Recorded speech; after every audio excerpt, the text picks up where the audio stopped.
Meron ako ditong 2 pirasong chicken breast fillet. I-season muna natin ito with salt, paminta, paprika powder, at ng rosemary. Haluin natin. While waiting, kung hindi ka pa nakapag-subscribe sa aking channel, please subscribe at i-click mo na rin ang notification bell para lagi kang updated sa aking latest recipes. Ayan, okay na ito. Ayan, meron ako ditong plastic labo. Ilalagay ko dito yung chicken breast. Ipa-flatten natin ito gamit itong ating rolling pin. Ayan, okay na ito. Ganon din ang gagawin natin sa isa pa nating chicken breast. Ayan, ito na yung ating chicken.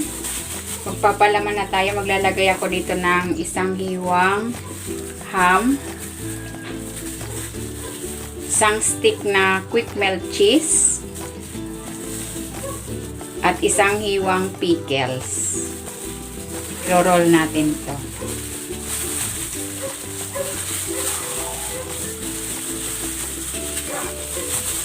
I-roll natin ito na parang lumpia.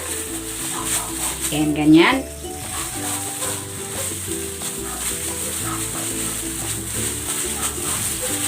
Then, meron uli ako ditong plastic labo. Lalagay natin yan. Balutin natin. Then, i-press natin yung dulo para maganda yung pagka-mold. Ilagay muna natin ito sa chiller. Meron ako ditong harina, egg, at ng breadcrumbs.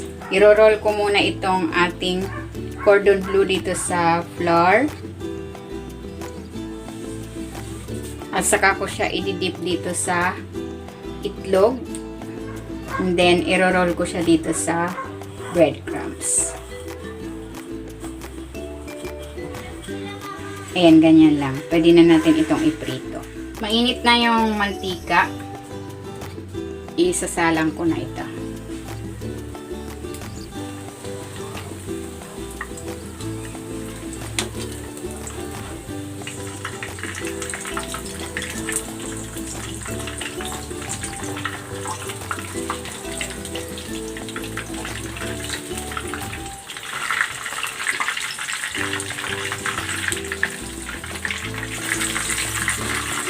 Ayan, okay na ito. Hahanguin ko na.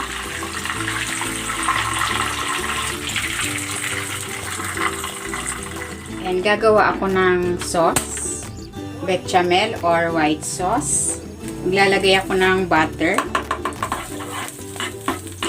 Maglalagay ako dito ng harina.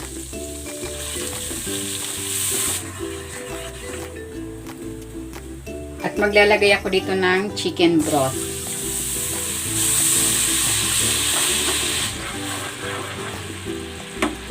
Maglalagay ako ng cream. Nestle cream ito.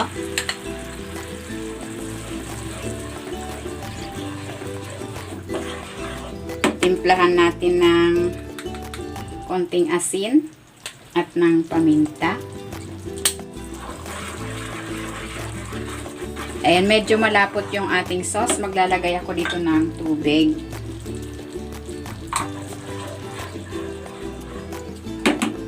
At ilalagay ko na itong quick melt cheese.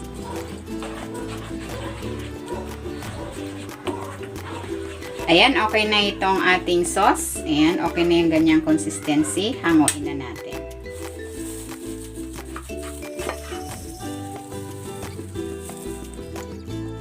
Lagyan natin ito ng sauce.